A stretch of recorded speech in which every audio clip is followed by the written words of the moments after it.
Well, here we go again, guys. Next time I see you, we have a quiz over the Christmas gift worksheet that we've been practicing the last few times. So I thought what we do this morning is, I randomly picked 3 problems from the quiz, and we'll do this as a quick review. But on your own, you need to be doing that Christmas gift worksheet. The problems from the quiz will come from that sheet. But here's a quick review for us. All right, find 2 angles whose cosine is negative root 3 over 2.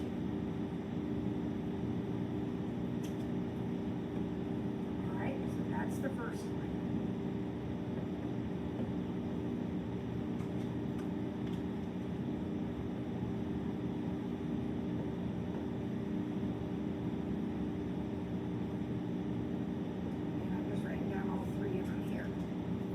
These are guaranteed quiz questions, this type of question, so these 3 quick review.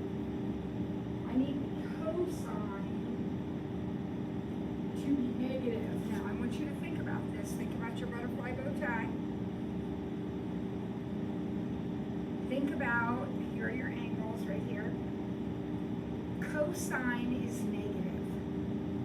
Remember, cosine is associated with x. Where is x negative? Over here.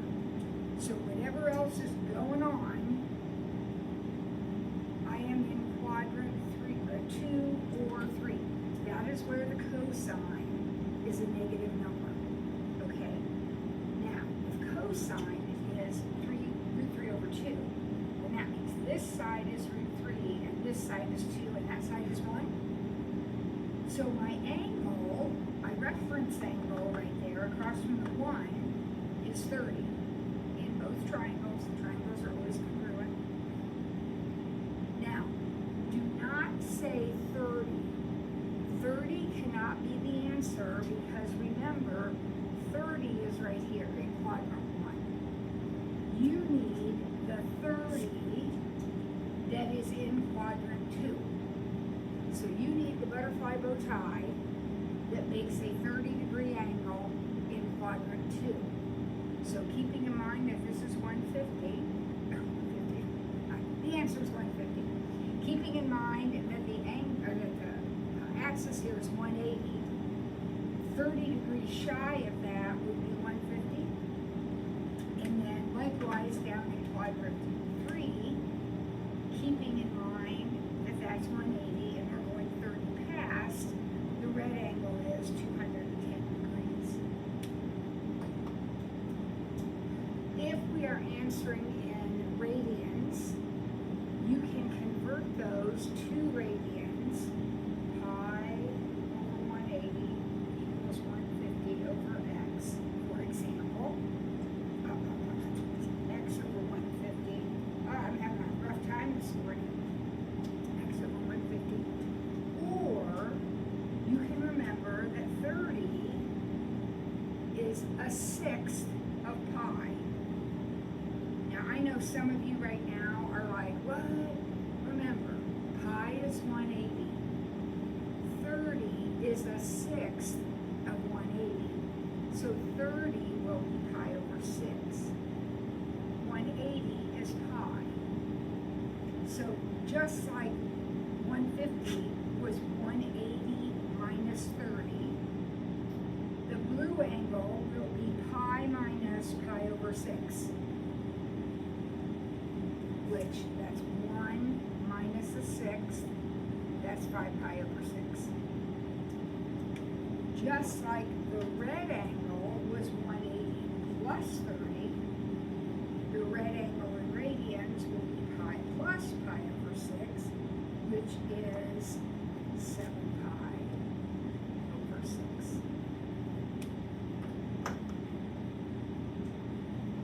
So I didn't stipulate in the question whether it was degrees or radians. So in degrees, 150, 210. In radians, 5 pi over 6 and 7 pi over 6. Okay. Next question, is the tangent of 3,000 degrees positive, negative, or zero? Remember, it can be zero if it's on an axis. So what we want to know basically is which quadrant is 3,000 degrees in. 3,000 is a very big angle. Spin, spin, spin, spin. Very big angle. Clearly, it's more than once around. In fact, it's more than twice around. It's a bunch of times around. So I'm going to take 3,000 and I'm going to divide it by 360. Now you will have a baby calculator to help you with this kind of arithmetic, but be careful. So I think 8 might be a good choice. I'm going to try that and see.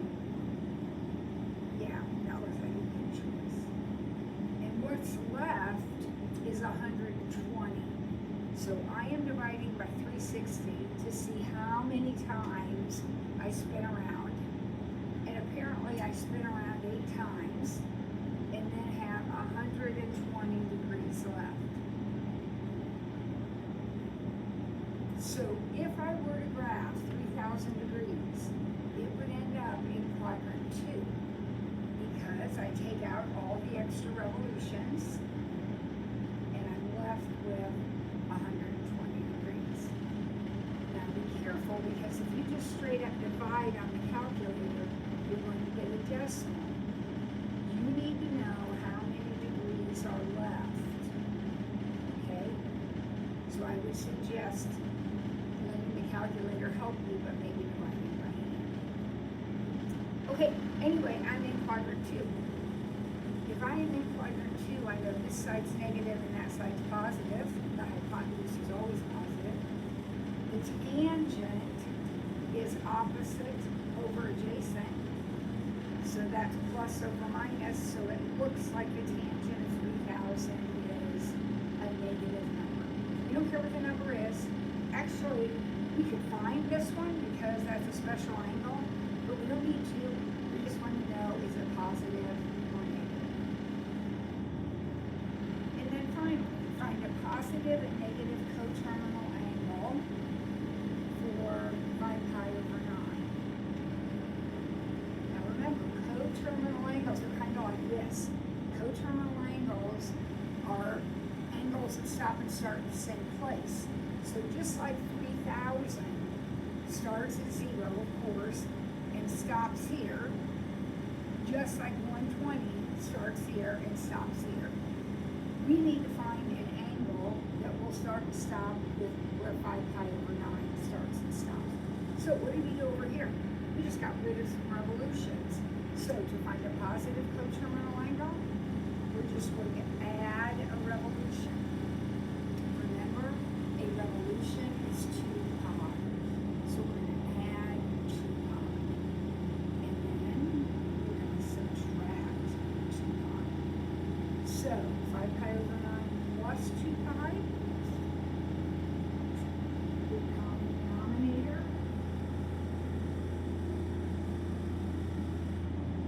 So that looks like 23 pi over 9.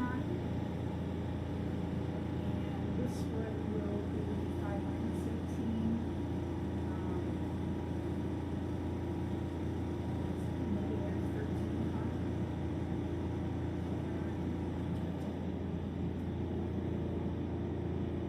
5 plus 18.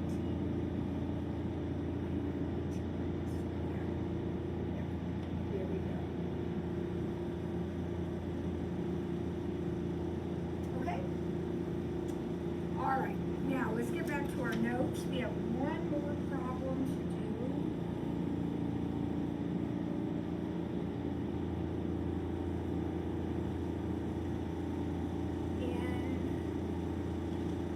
On page 45. And that is number 4. All right, now I need you to really focus here, guys. And if you're not sure, go back, stop me, rewind me, and watch it again. All right? Here we have some kind of periodic function. High tide occurred at 9:36, and the water, that was high tide, and it was 2.7, so that's the top. Low tide occurred at 2.1, so that's the bottom. And here is our axis of, oscillation. So the tops of the hills are up here, and the bottoms of the valleys are down here.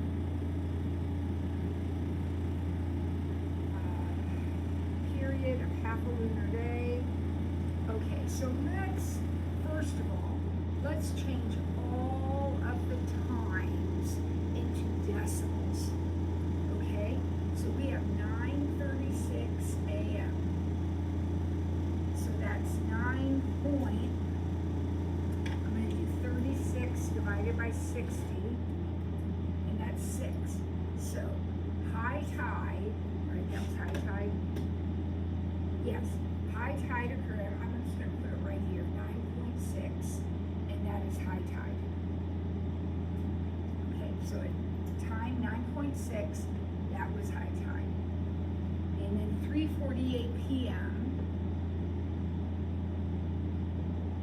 okay, all right, it's 48 divided by 60, that's 0.8, but that's p.m., so we gotta think military time.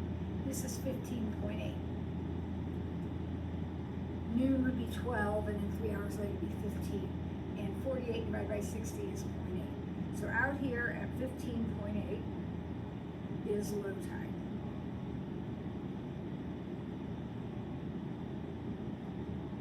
Now, I want you to notice that the distance in between the top of the hill and the bottom of the valley, think about what this looks like now. The distance between the top of the hill and the bottom of the valley is 6.2. So that means if I backed up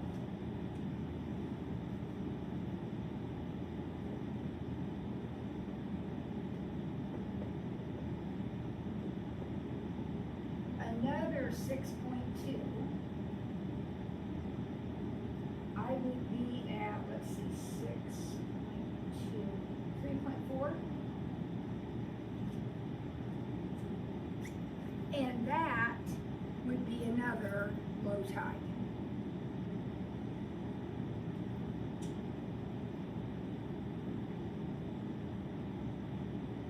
And I could keep going. I could keep doing that. The period beginning to end, so from this low tide to this low tide, the period is 12.4.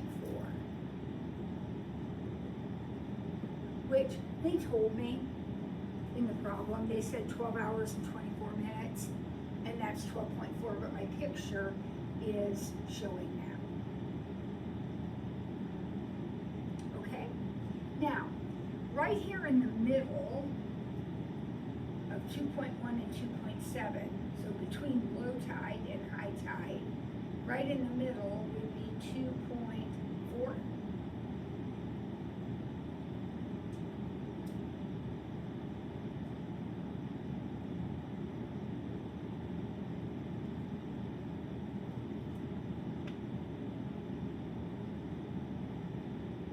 I can already answer question A. Question A says, at what time did the first low tide occur? Well, the first low tide occurred right there at 3.4. So 0.4 times 60 is 24. So this was 3:24 a.m. That was my first low tide. What was the approximate depth of water at 6 a.m. and 3 p.m. that day? Well, I can approximate from the graph a little bit, but let's write an equation, and see if we can come up with a better answer that way. So this looks like a cosine curve to me. So I'm going to do what we did last time, and I'm going to start filling in the blanks. Now, first of all, I notice it's a negative cosine because I'm starting at the low tide, starting at the bottom of the valley. I could start over here if I wanted, that would be okay, and that would be a positive cosine. I'm just going to use my first point there. I'm going to start there. My amplitude is this right here. It's how high are the hills, how deep are the valleys. So it looks like my amplitude is 0.3. So I'm going to have negative 0.3. The axis, instead of oscillating on the axis, I'm oscillating at 2.4. So I've lifted my curve up 2.4. Choosing to start here means my phase shift, or my horizontal shift, is 3.4. So I'm going to put that right here. And now comes the one that always gives us trouble, and that's this guy right here. We're going to call it N. It's easy. We know that period is 2 pi divided by that number. We also know that our period, that is beginning to end, is 12.4. So 12.4 equals 2 pi divided by n. So 12.4n equals 2 pi, and n equals 2 pi over 12.4.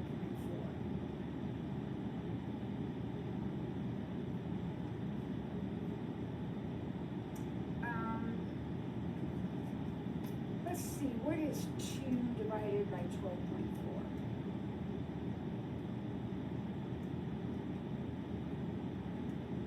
Well, it's kind of a mess, so I'll just leave it that way.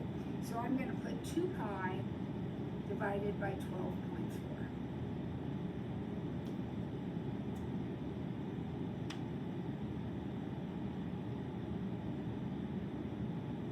So this is my equation. Let me run back through those numbers one more time. This is the amplitude, distance from middle to high, so that's 0.3. I made it negative because I'm choosing to start right here. That's a negative cosine curve. I have a phase shift of 3.4 because a normal cosine would start here. And the whole curve is lifted 2.4 because it's oscillating along that middle line, not along the axis. This number right here, 2 pi divided by that number gives me my period. Well, they told me the problem, and I can see that my period is 12.4. So 12.4 equals 2 pi over n, multiply and divide, and this is my equation. That's my equation, okay? Now, before we type this in, your calculator has got to be set in radians. Anytime we're dealing with 2 pi, we're in radians. So make sure that your calculator is set in radians. Because now what we're going to do is plug in 6. X is the time, this is the time, and it's 6 a.m., so I'm going to plug in 6 right there, okay? I'm going to plug in 6 right here. All right? So here's what you're going to do. You're going to type negative 0.3 cosine. Now it's going to throw up some parentheses, and that's okay. 2 pi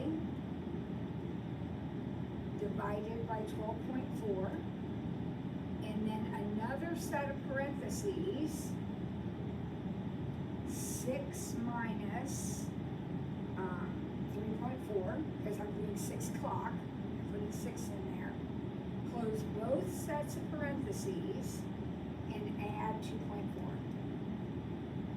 And the answer is 2.3 3 to, so at 6 o'clock,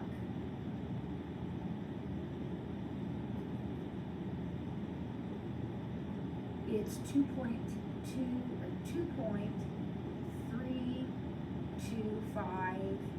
Is that meters or feet? Meters. And that's AM. And I got that by plugging 6 in here. All right, now let's try 3 p.m. Now be careful, at 3 p.m. you can't type in 3. At 3 p.m. you have to type in 15. Military time. Remember, we're doing a 24-hour stint here, so we got to type in 15. So here we go again. Negative 0.3 cosine. Parentheses pop up, leave them. That's fine. 2 pi divided by 12.4. Now put in another set of parentheses. 15 minus 3.4, close 2 sets of parentheses, and add 2.4, and it's 2.12. So at 3 p.m., it's 2.124 meters.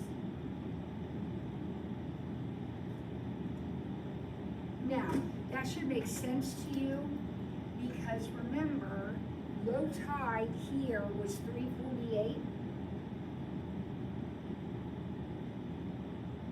Low tide was 348.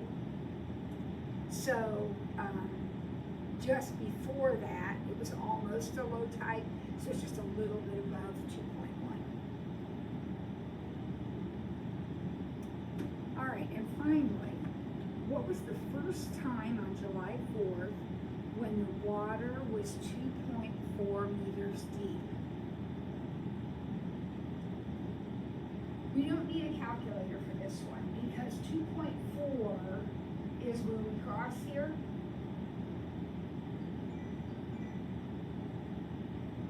So remembering that our next high point, okay, so let's think about this for a minute. We know that from high to low is 6.2. High to low is 6.2. Low to high is 6.2. So if I came back here to this next high point, that would be 6.2 back from 3.4. So that would be 2.8, negative 2.8. Now where I cross here, these points right here, are halfway between high tide and low tide. So if low is here and high is here, then the middle is just halfway between. Likewise over here. So what is halfway between negative 2.8 and 3.4?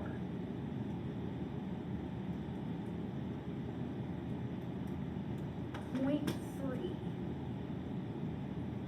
So that guy right there, which is halfway between negative 2.8 and 3.4, halfway between that, add, divide by 2, 0.3. Now remember, 3.4, that was one of the things that we had given.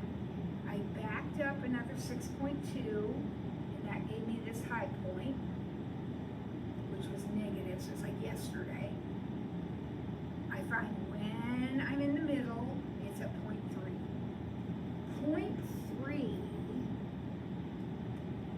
times 60 is 18 minutes. So this 0.3 of an hour is 18 minutes. So when was the depth 2.4 the first time that day? At 18 minutes after midnight, or 12:18 a.m.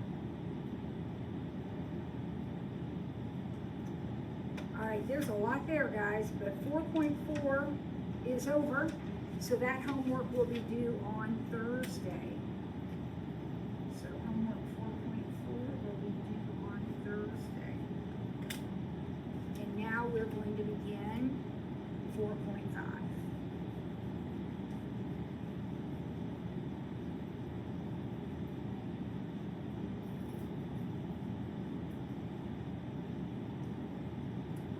So, here we go. Step one is we got to figure out what the rest of these curves look like. We have become quite good at our sines and cosines. So, a quick recap here. Here's our sine. Here's our cosine. And now we're going to add to this the other functions. Okay? We're going to add, so A and B and C and D are just the straight functions. Now, you're going to observe that tangent looks entirely different than sine and cosine. Tangent has an asymptote at negative pi over 2, or negative 90 degrees, negative pi over 2 radians, at positive pi over 2 radians, and it squiggles up through the origin. So tangent looks a lot like your cubic function. If you remember what a cubic function looks like, only it has asymptotes and the cubic function doesn't. Because of these arrows right here, the tangent has no amplitude ever. Amplitude is how high those hills go. Remember, for a sine, amplitude is 1, and also for a cosine. But since the tangent has no hills and valleys, it has no amplitude, none. Also notice that its period, that is here to here, with a sine curve and a cosine curve, the period is 2 pi, once around the circle. For the tangent, the period is pi. From negative 1/2 to positive 1/2 is 1 pi. So the tangent is fundamentally different than the sine and the cosine. Now, what about the cosecant?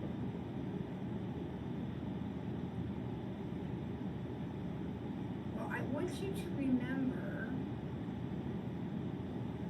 that the cosecant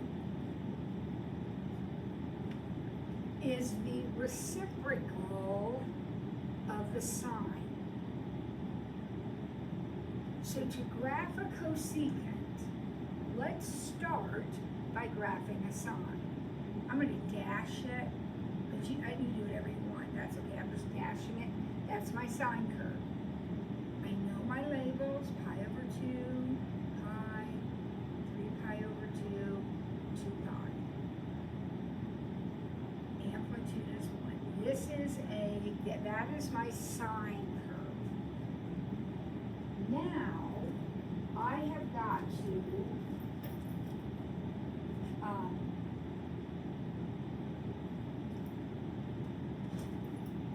draw the cosecant. And to draw the cosecant, again, I'm going to remember that reciprocal relationship. Remember what a reciprocal is. Reciprocal is a flip.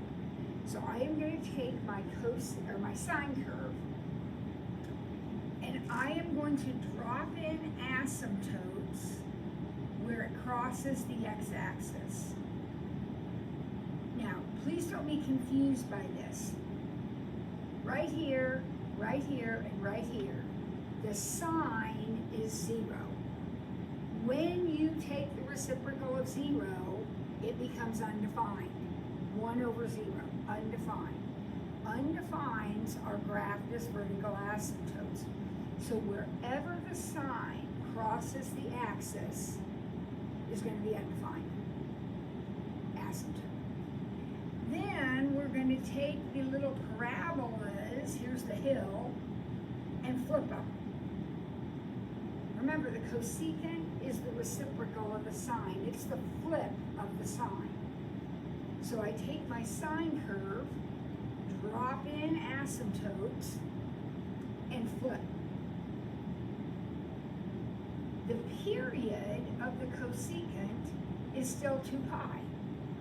Because if I continue going, do you see how I just have up, down, parabolas all along? So one of each is fine. I got an up parabola and a down parabola. That corresponds to the hill and the valley of the sine curve.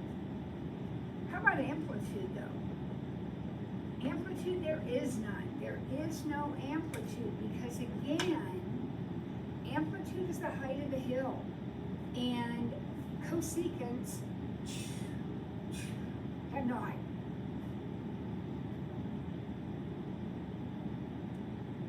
Now, how do you think I'm going to do a secant? I'm going to do exactly the same thing, except I'm going to start with a cosine curve.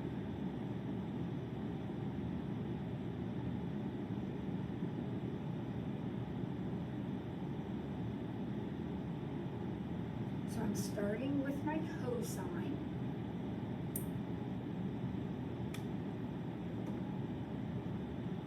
And I'm going to treat my secant exactly the same way. I am going to drop in asymptotes wherever I cross the axis. So in other words, wherever the cosine is 0, the secant will be undefined. Because when you flip 0, you put it on the bottom, and can't do that. So I want my asymptotes.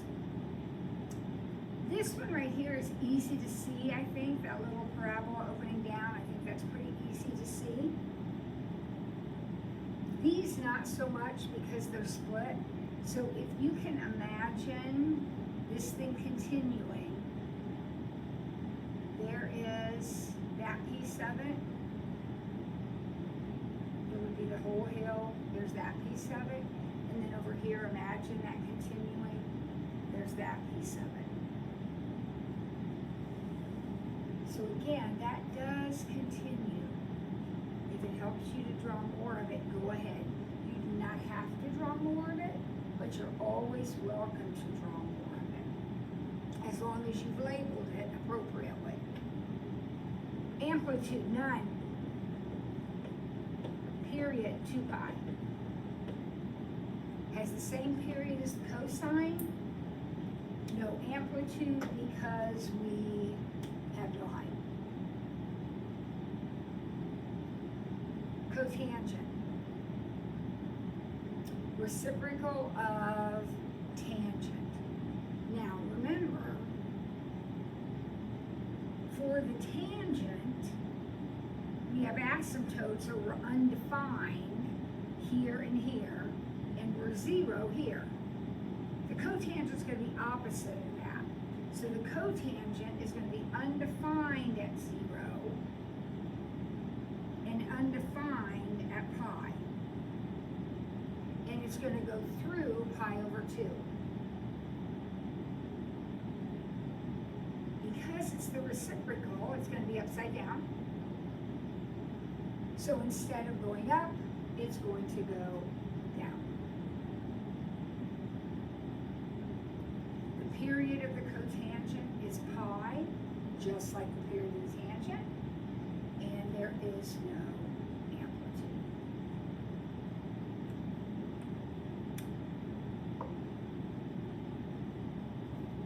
All right, I'm going to graph a few more. Give me a minute to make sure we got all that down. Sine and cosine you already had from another day. Tangent, cotangent, secant, cosecant, now we got those.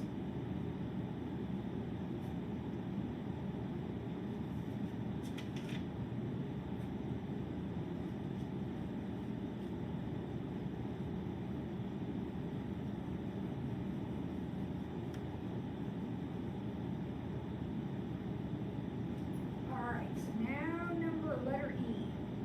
Y equals 2 tan 2x. Now I want you to remember what these numbers do. This number multiplies the height, or in trigonometry land, amplitude. number divides the width, or in trigonometry land, period.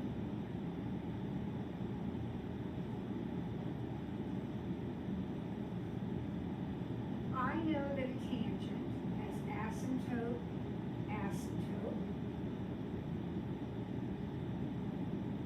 and curves up through the origin.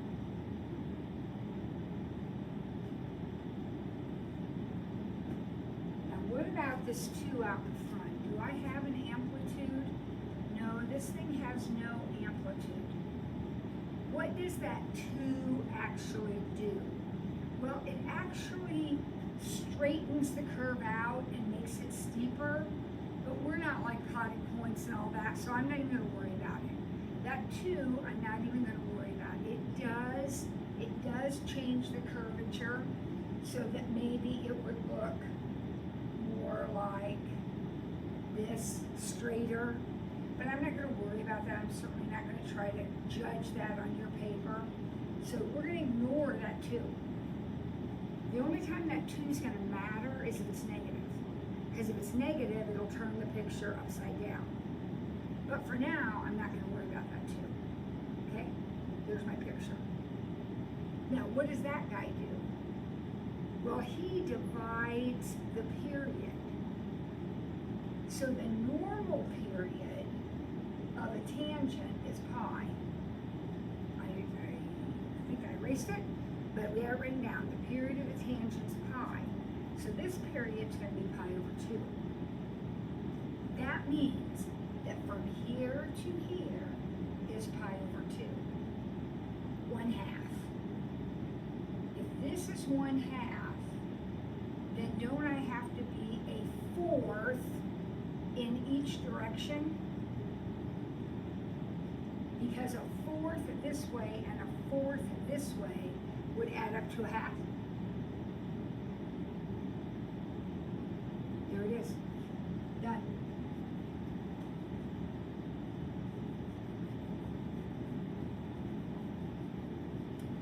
There is no way to avoid fractions, so you guys are just going to have to, buckle down. You got it. You got it. Don't panic. All right. F.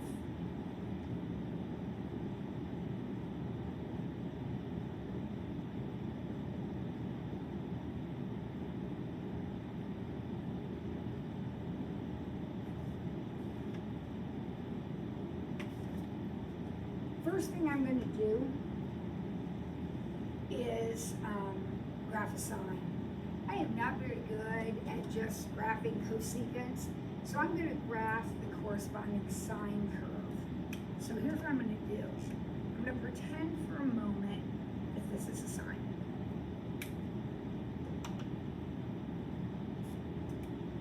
Okay, good review. Amplitude is 3.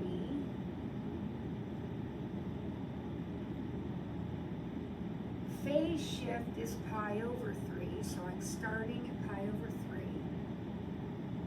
I'm a negative sine curve, so I'm coming down and going up. So there's my sine curve. I know that my period is supposed to be 2 pi, but I've divided by 1/2, so it's 4 pi. Which means that from here to here is 4 pi. So that dot is going to be 1/3 plus 4. So 1/3 plus 4. Starting at 1/3, traveling 4. So that is 13/3. 4 and 1/3, 13/3. In the middle of 1 and 13 is 7. 1 plus 13 is 14, divided by 2 is 7. 1 and 7 is 8, divided by 2 is 4. And 7 and 13 is 20, divided by 2 is 10. So notice go from 1 to 4 to 7 to 10 to 13. Everything works out perfect. That is my sine curve. But remember, I'm supposed to be graphing a cosecant. So I'm going to put in asymptotes wherever I cross the axis. So wherever we cross the axis, we're going to put asymptotes. And then the valleys become parabolas opening down, and the hills become parabolas opening up. When you do this on your paper, especially on a test or quiz, make sure I know what I am grading. So maybe like me, use colors or use dashes or erase this one altogether when you're done, just so I know that I am actually grading the black curve. The black curve is the answer. What is the amplitude of that curve? Remember, it's a cosecant. Cosecants have no amplitude.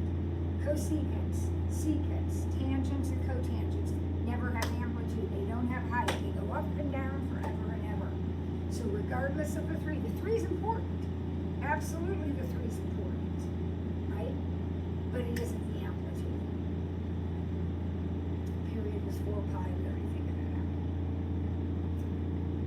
that out. Okay.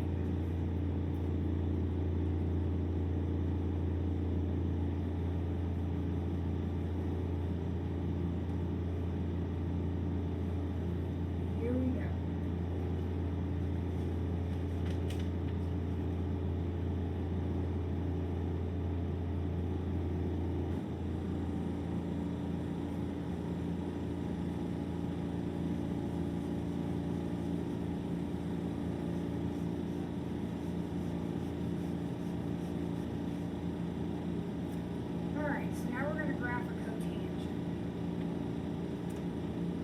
I erased it, you have it right there on the paper, then you know what a cotangent looks like. Now please note, this cotangent has not been shifted. Like the one we just did, we had a phase shift. There's no shift in this problem. There is nothing added or subtracted. So this cotangent is sitting exactly where a cotangent should sit. It has an asymptote on the y-axis. It has another asymptote out here. And normally a cotangent would squiggle down, but because it's negative, it's actually going to have a tangent shape. Because of the negative, it's going to have a tangent shape. We have no amplitude, so while we have a 4 in the problem, we're kind of ignoring it.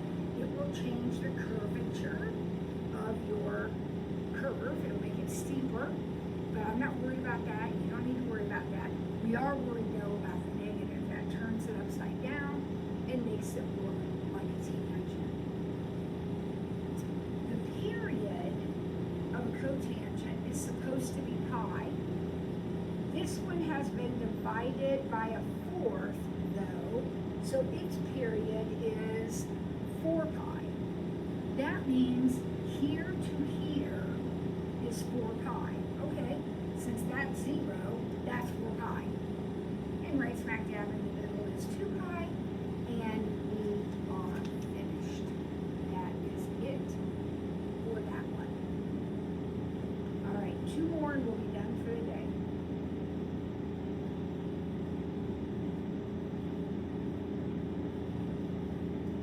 We talked about this one yesterday, I think, this kind of problem. See that 2 right there? He cannot be inside the parentheses, okay? He has to be out. So the first thing I'm going to do is factor that out. Factoring is division. Dividing by 2 is multiplying by a half. So this would be pi over 8. Now, before you start whining or freaking out, what is 2 times 1/8? Isn't 2 times 1/8 1/4? I'm good. Now, if you guessed a different number here, just check to make sure it's right. I'm right. This is 1/8. put 1/4, that wouldn't be right because 2 times a fourth is a half. So you need to make sure that you are correctly factoring out that coefficient. It has to be out here. Factoring is division. Factoring out of 2 is dividing by 2 is timesing by a half. That's how I got 1/8. Okay. So just like before, I don't use secant, so I'm going to make this a cosine. It's a positive cosine, and it starts at negative pi over 8. So it's a positive cosine, starts at the top of the hill. There it is. There is my cosine. Backed up, pi over 8, positive. I'm graphing a cosine because secant is reciprocal of cosine.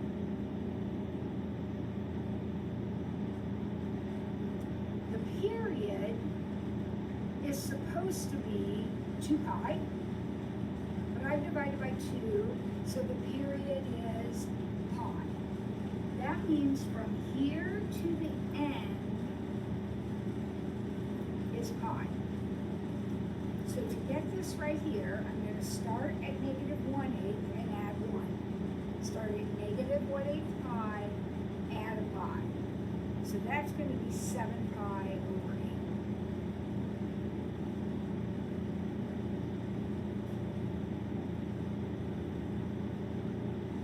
The middle of negative 1 and 7 is 3. Remember, I add them.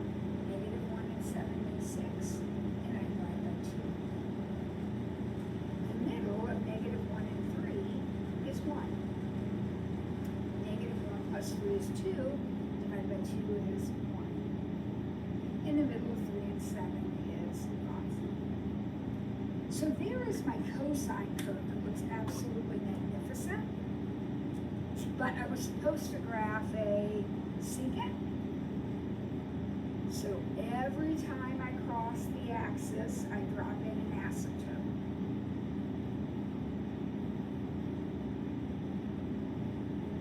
And then I flip the curve. This middle one is easy. These out here aren't so easy, so think about that hill becoming that parabola, and this hill becoming that parabola. For my secant, there is no amplitude. Remember, secants, cosecants, tangents, and cotangents have no amplitude. All right, you guys are doing great. We have one more. And it's another secant.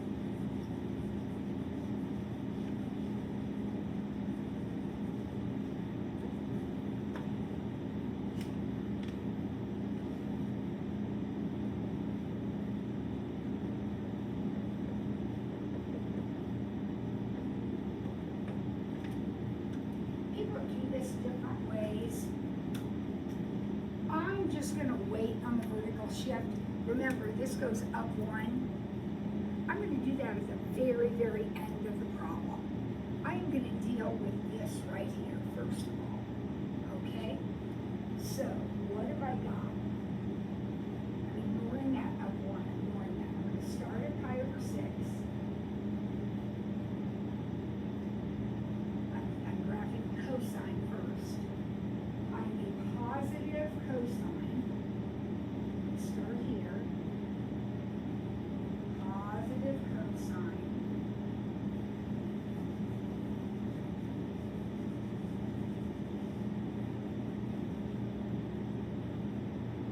And here. My amplitude is of my cosine. The amplitude of the cosine is 2. The secant is going to have no amplitude, and that's what I'm graphing. The period is supposed to be 2 pi, but I divided by a half, so that is 4 pi. So I'm going to start at 1/6 and add 4. So 1/6 and 24/6 is 25/6. Period, remember, is start to finish.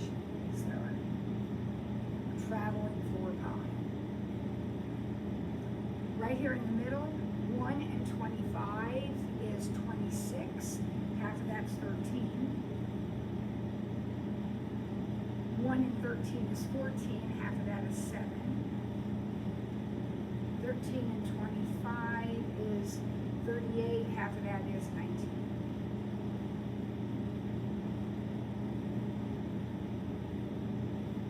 And remember, these will always be evenly spaced. So do a quick double check and make sure that they're all evenly spaced. All right, that is my cosine. So now I'm going to graph my secant. So drop in asymptotes wherever you cross the axis. Flip your curves.